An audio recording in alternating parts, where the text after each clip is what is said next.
Well, hi, everybody. Welcome to My Favorite Mistake. I'm Mark Graven. Our guest today is Ebonie Allard. She describes herself as, this is her phrase, a priestess of alchemy.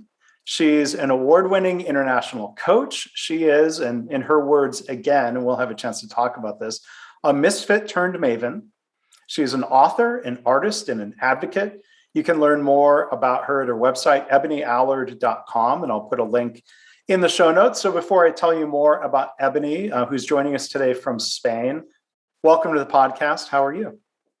I'm good. Thank you so much for having me. It's so wonderful to hear an introduction. And also, I realize I put lots of words in that might need explanation. So I'm looking forward to that as well.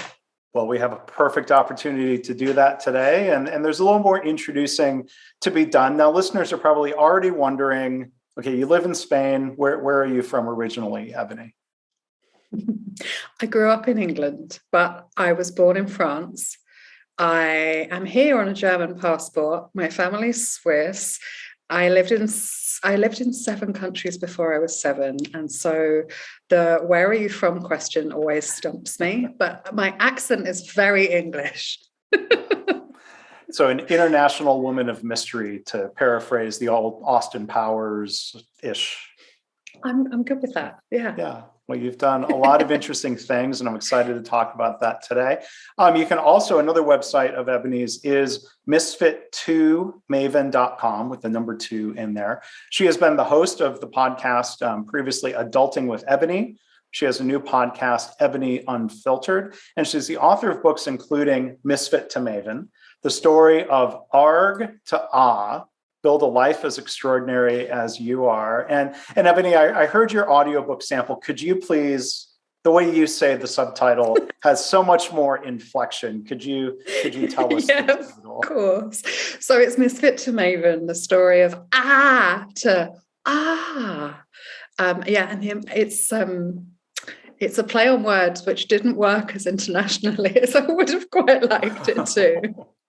A minor mistake there? I mean, I think it says a lot, but maybe from an English speaking perspective, it relates more.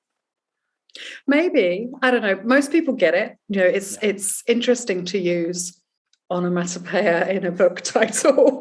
I don't know where it came from, but it gives you a sense of what the book's really about. Yeah, and there was so much more inflection in feeling to it that came out hearing you read the title. So thank you for doing that. So Ebonie, of the different things you've done in your career, I'm really curious what your story is going to be. What would you say is your favorite mistake? I've chosen to pick a really recent one, and that is inviting my 3 closest best friends to become directors of my company. And watching the company then become insolvent. Oh, gosh. Yeah, and closing that company down. And it was a company that I had run for 11 years. And the amount of time that it took from taking them in as directors to making the decision to close it down was 3 months. Oh, my. 3 friends, yes. 3 months. Yeah. And I mean, to say it didn't go how I expected is an understatement. The plan had been bring these 3 friends who had also been coached by me, been in the organization for some time, been working in different aspects of the organization, in as directors, so that we could each bring our skill sets, do something that we truly, really believed in, work with an audience that we really care about, do quarter of the work that that I had been doing, and end up with more spaciousness and more free time. And that's all very well in theory, but when one person has built a business and has built the systems and built has a way of operating, and then you bring in 3 other people who work as friends and as colleagues, but all of a sudden there's a different power shift, there's an element of equity, there is money involved, and suddenly the money is people have a different relationship with it because there's an area, an element of ownership. Yeah, it very quickly went wrong. And those relationships, at this point, I don't speak to them anymore. Oh, gosh. And you might be asking, well, why is it my favorite mistake then, right? Well, yeah, what was the learning? Yeah. The reason I've chosen to pick that one and why it's my favorite mistake is that that business had reached a point where it was no longer what I truly wanted to be doing. But I felt an element of obligation. I felt an element of, well, I've come this far, an element of it's working for everybody else. And so that's what I should do. And in experiencing this kind of very fast, very furious collapse, it gave me a clean slate. And it gave me an opportunity to be like, okay, well, if there is no money and there's no clients and there's no structure and this doesn't exist at all anymore, what do you actually want to be doing? And the Priestess of Alchemy work, the art work that I do now, prior to this mistake, were too scary for me to step into fully. They felt like things I couldn't say out loud, the kind of deep secret desires of what I wanted to do with my time and with my energy.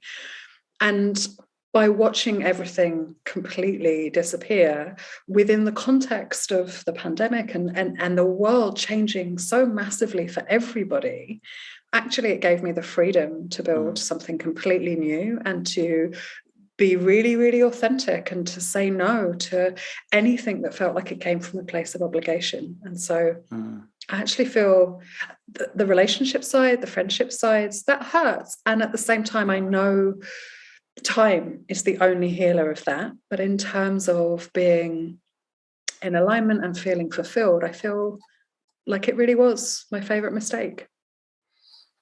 Wow. So, I mean, thank you. Thank you for being willing to share that, Ebonie. And a couple of questions just about the scenario and what had happened. That this was a coaching business. Yeah, is that right? Yes, and it was. were these three friends already involved on some level, and they became directors, partners? Is that they weren't brand new to the business from the outside? No, not at all. So they had been through the process. They'd done the signature program. One of them had been working as a financial advisor, one on content, one on operations and systems. So they all knew the business. They all knew me. They all knew the clients. There was no surprises, or at least I really truly believe that there would be no surprises when they made that shift. Yeah.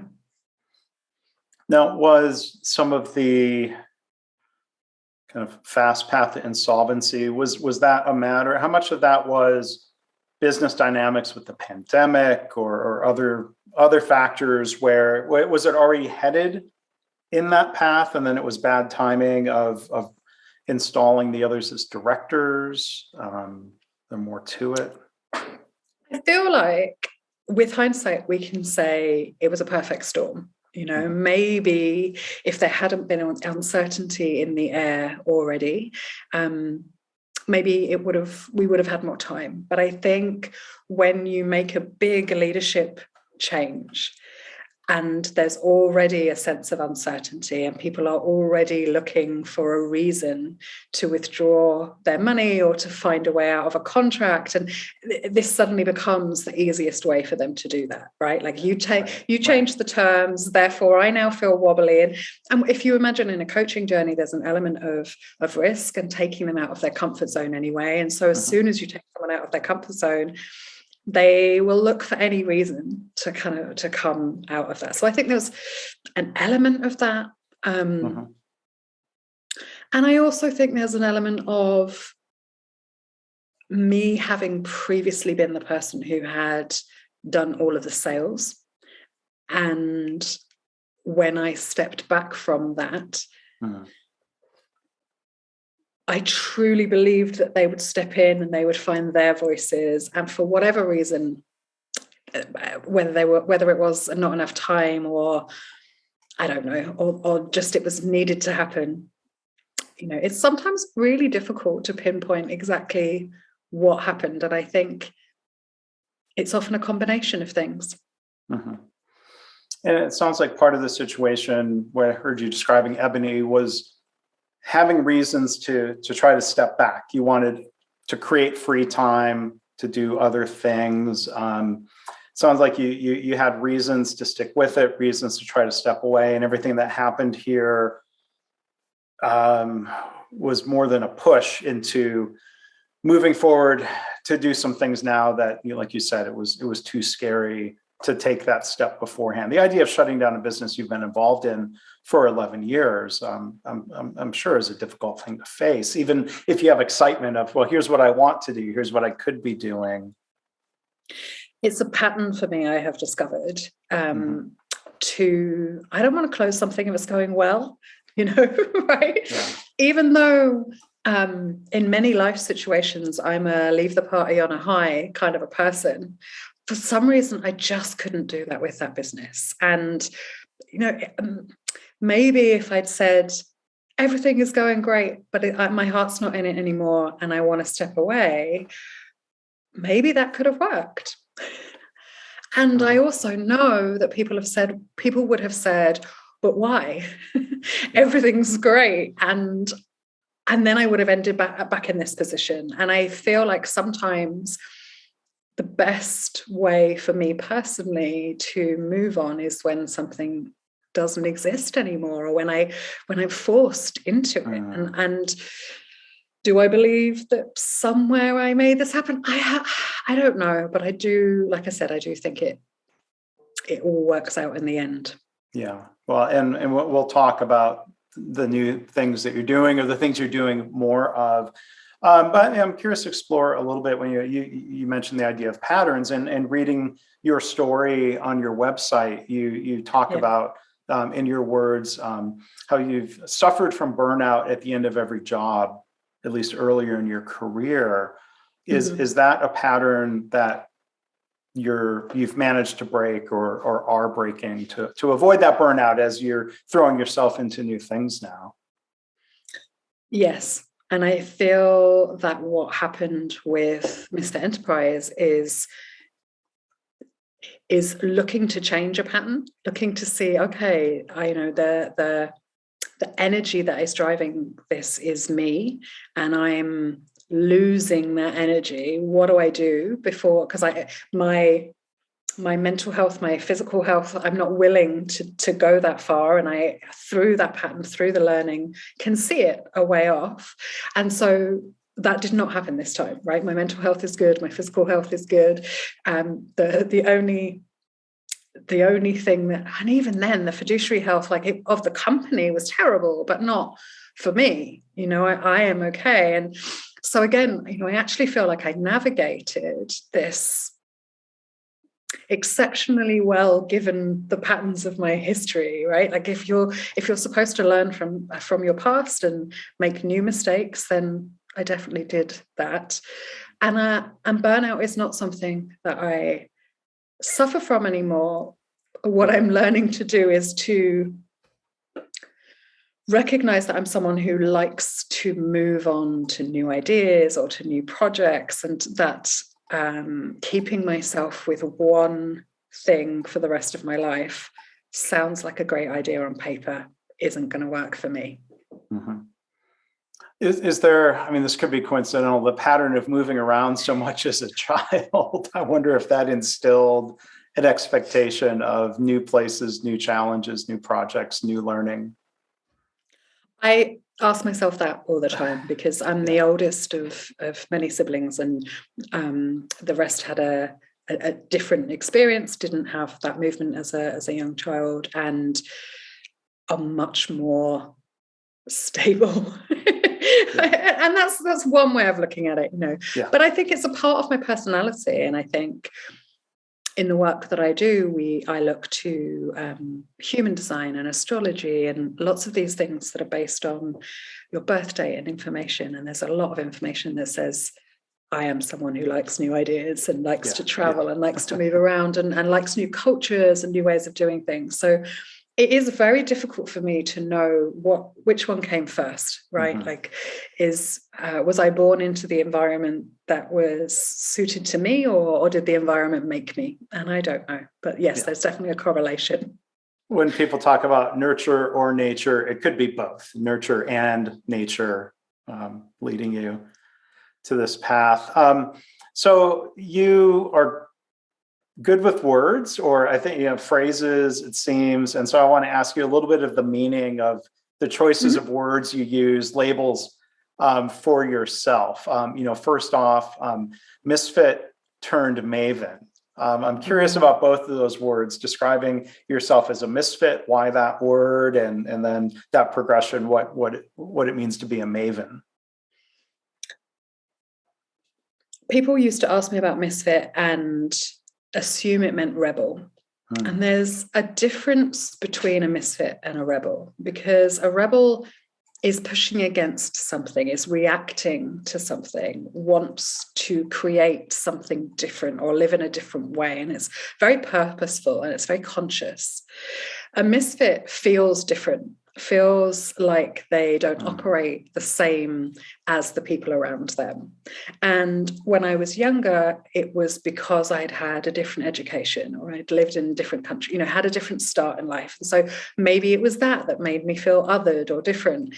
As I have got older and I've worked with lots of creative people and more neurodiverse people, I've come to understand that there are many things that can make us feel like a misfit when we are one of a kind in the environment that we're in. And there's benefits to that, because when you have someone who is different, you can create change, you can see things in a different way. But then also, as human beings, we are made to homogenize, to become like one another, to create connection. And so the misfit can experience this thing where they almost lose themselves. They have this idea of being a chameleon, and they can fit in anywhere. And then also they kind of blend into their surroundings and lose themselves. So that's what I mean when I talk about a misfit. And then just on that real quick before getting to the Maven part, the turn. I really appreciate you making that distinction, rebel and misfit. And just reflecting a little bit myself, I could think of times where I have been a rebel, and that's an act. It's driven by something, acts. Yeah. Misfit is more of a feeling, maybe a different way of saying it. It's like, I don't mean to be, but I could think of times in childhood in different settings, or even in professional settings. And I have found places in life where I felt very much not a misfit, and that feels good.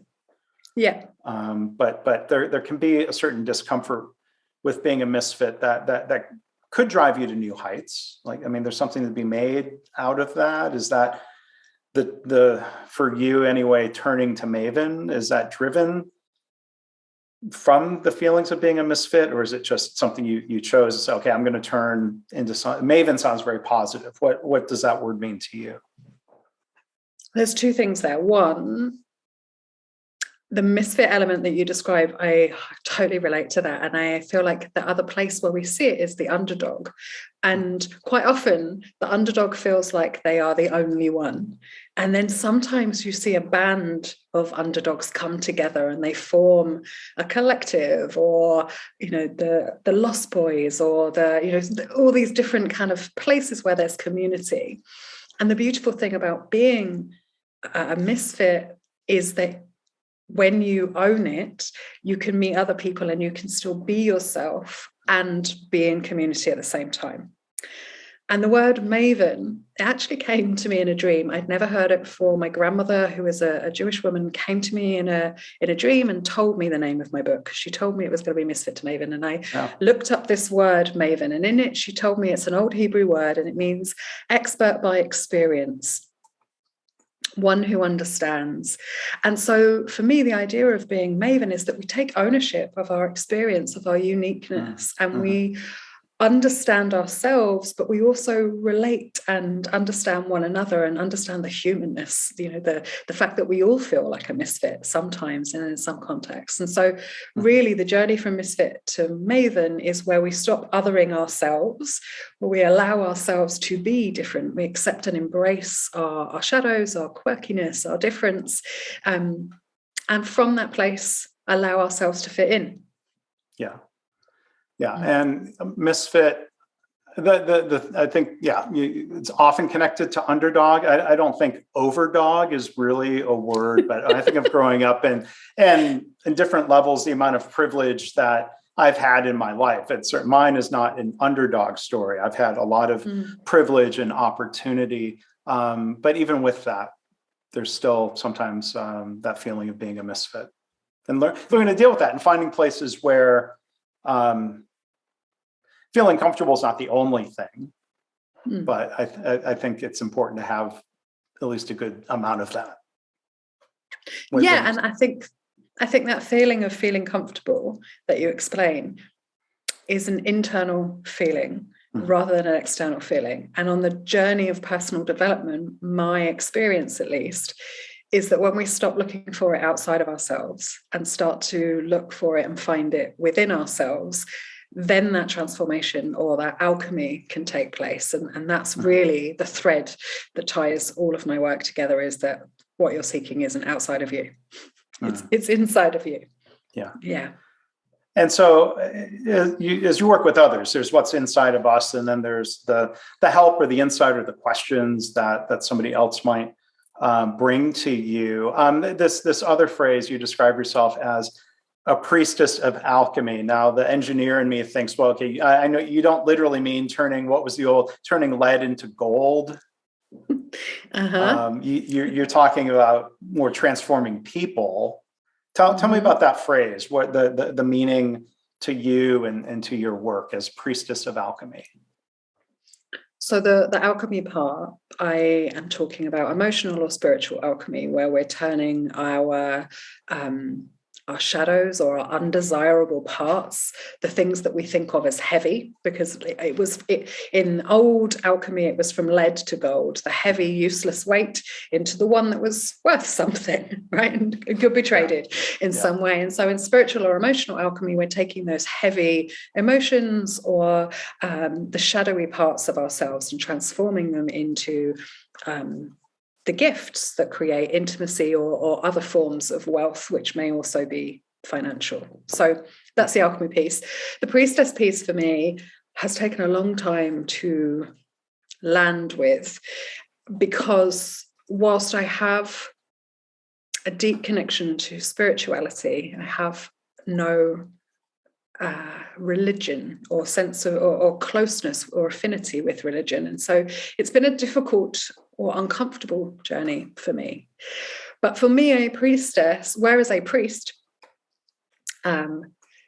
speaks the word of God from a very masculine way and from a scholarly way. If we look back in history, at some point there was also priestesses who spoke the word of the goddess or of the more feminine and of the temple arts or of the way of living with the seasons and the cycles and all of those things. And so for me, and the priestess also is a way shower, someone who guides but doesn't have all of the answers. And so for me, it's a beautiful way of incorporating the coaching work that I do, but essentially, and asking those right questions and creating the environment and the atmosphere and the space for someone to find their own answers in a way that is useful and personal to them. Is you make that distinction between spiritual and religion. Is that a different sense of being, is that another use for the word misfit, or is that different to say in terms of being not feeling a fit with a structured religion as opposed to your own connection or sense of spirituality? Possibly yes, when it comes to me, but also there is no religion or a dogma that fits perfectly with everyone I've ever worked with or want to work with. And so the distinction for me between religion and spirituality is that it gets to be really personal. And if your spirituality includes a God and a structure and a scripture, and that's really okay for me, but not everyone that I work with or that I want to experience or go on a journey with has that. And that's okay too. So when you talk about those journeys and helping people discover, can you give an example, whether it's from yourself or somebody you've worked with, that transformation, as you said, that alchemy of, I love the phrase you used there, the heavy, useless weight, turning it into something of value personally. What's an example of that process and the outcome? Well, that was interesting. I wasn't expecting to tell that story. So I live in Spain now. And it took me a very long time to allow myself to make that move. And it was only when I really explored those darker parts of my own personality, the things that were not working in my life, that I was able to see that I wasn't being selfish by moving away from my family, that I wasn't giving up on, there were all sorts of reasons or beliefs or stories that I had within myself that meant that I had to stay.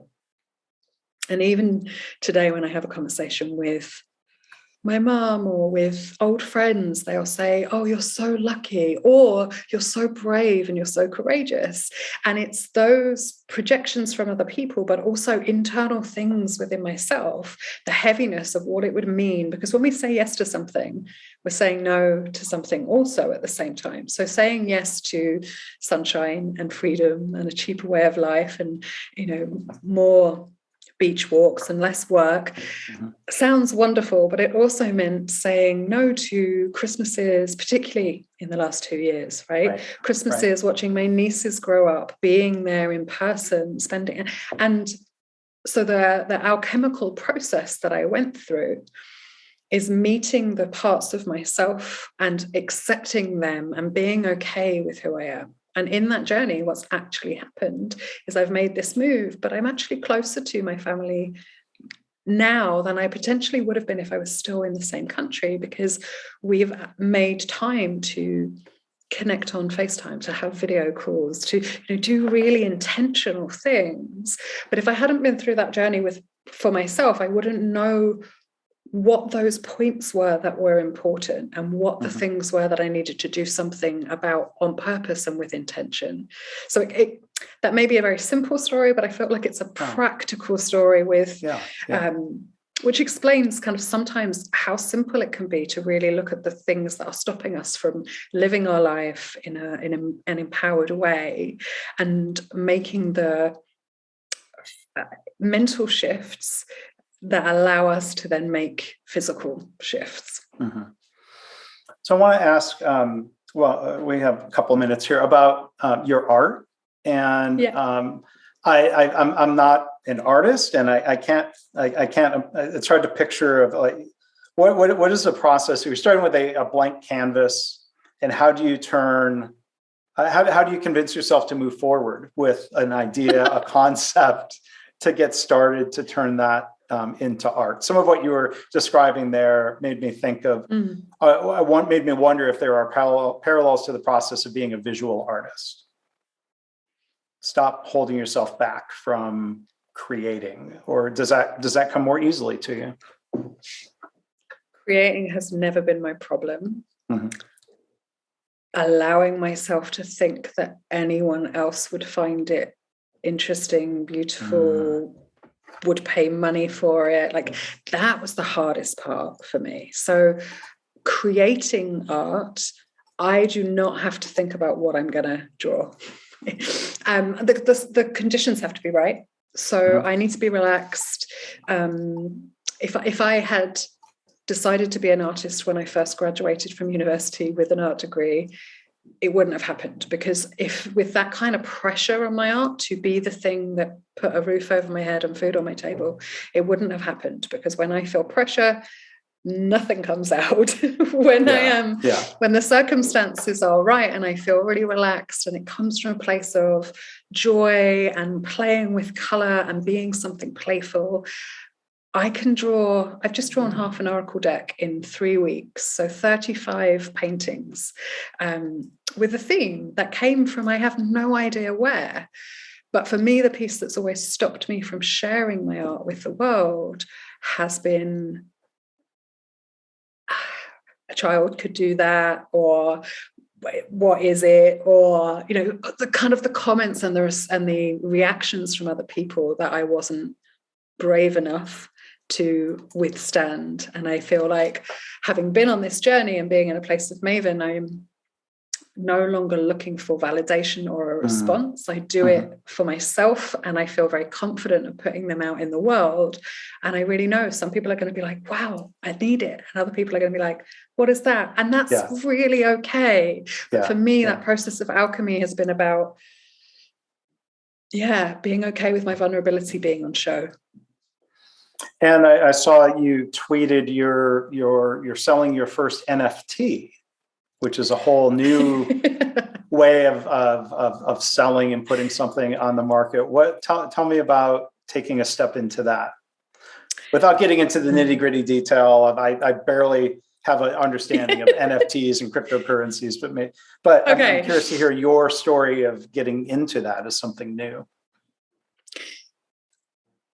I don't know how to do that without going. So the NFT that I minted probably won't ever get bought. I wanted to understand the process. I am much better at understanding a process if I do it. I am not great at learning the theory without actually taking the steps. So the NFT that currently exists out there probably will never get bought. And if it does, fantastic. But it was a process for me to learn the technology, to learn what's involved, to have something to actually learn, to go through the process with. NFTs really excite me because they can be so much more than a piece of art, but there can be all sorts of information, whether that is a physical product or an experience or a course or a piece of code or a recipe. And technology excites me, actually, as a creative. The idea that we're going to have new ways to share information and to connect over information is fascinating. It's there's a lot that's fascinating about that. I'm sure there are mistakes that are made on all sides of that transaction. I saw a headline the other day. It's hard to tell how much of a problem this is, or the media sometimes likes to seize on one event and they paint a trend that's not there. But this question of fraud or intellectual property theft, of people taking content that's not theirs, tokenizing it, if I think that's the right way of saying it, turning it into an NFT and selling something that's not theirs. Yeah. And there's risk, I think, from the buyer side then. There's risk going forward into this new world, Web 3.0, where things are minted and then on the blockchain, and we have this new way of being. There is going to be a lot of more risk than there is now. And for me, that's actually where it feeds into the rest of the work that I do, because so much of the work that I do is around sovereignty and around taking responsibility for ourselves. And a lot of the world that we have grown up in, we give our money to banks, we give our passwords to, we give away our sovereignty, and we say, this is too much for me. You look after it for me, be my parent in this. And the world that we're stepping into, I think, is going to have us have a lot less. I think we've reached peak information and now we all want less. And one of the ways to do that is to have us be responsible for our own information and to remember what we've bought and what we haven't bought and who we've bought it from. And so we're very early days in this industry. And I think there's going to be a lot of mistakes, but there's also innovation comes from mistakes. And so I think that it's an interesting time and an interesting new world to be exploring with caution.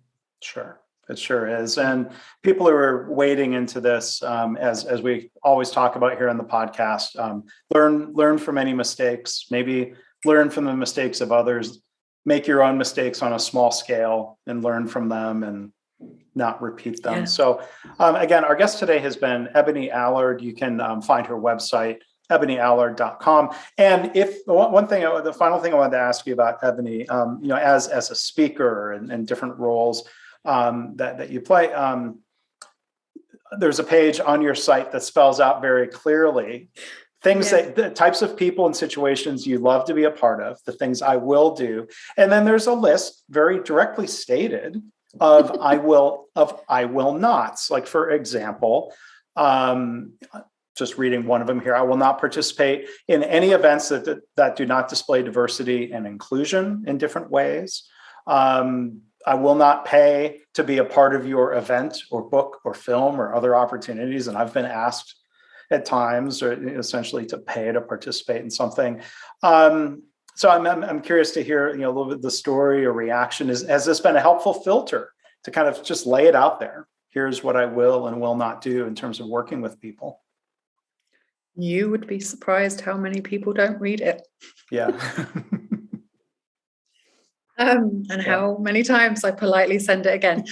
It's very helpful for me to articulate what I will do and what I won't do, and whether people experience that as helpful information or whether they find it disconcerting often says a lot more about them than me, but it helps me honor my own boundaries, because otherwise I will say yes to everything left to my own devices. And so really taking the time to be intentional about my values, about what's important to me. And that thing about paying, someone asked me today, would I pay to be on their podcast? And I said, will you say at the beginning of the podcast that I paid to be on it? Because if you will, then I will. And they got really uncomfortable. And for me, it's about transparency. It's not that I will never do it. It's that it needs to be really transparent. Yeah. Well, I appreciated that, like you said, those statements of boundaries. I reacted to it quite positively. I thought, well, good. It's good to see you lay that out there. I thought in a very, for what it's worth. I reacted to it. So this is very professional. It's very constructive. It's boundaries, and good to see that laid out there. So Ebonie, thank you for, I feel like, you've been very giving of your time and thoughts and experiences here today. No money has changed hands. No, for but me, I'm very grateful though. Well, it goes both ways. I think your podcast in idea and in execution is an absolute blessing, and the range and the diversity of people on it has been really inspiring. So it's mutual appreciation. Okay, well, thank you. I'm doing my best, and always room to get better. But Ebonie, thank you. Really enjoyed the conversation. Thank you for sharing your story and giving us a glimpse into all the interesting things that you do and continue to do. So thank you again for being here. Thank you.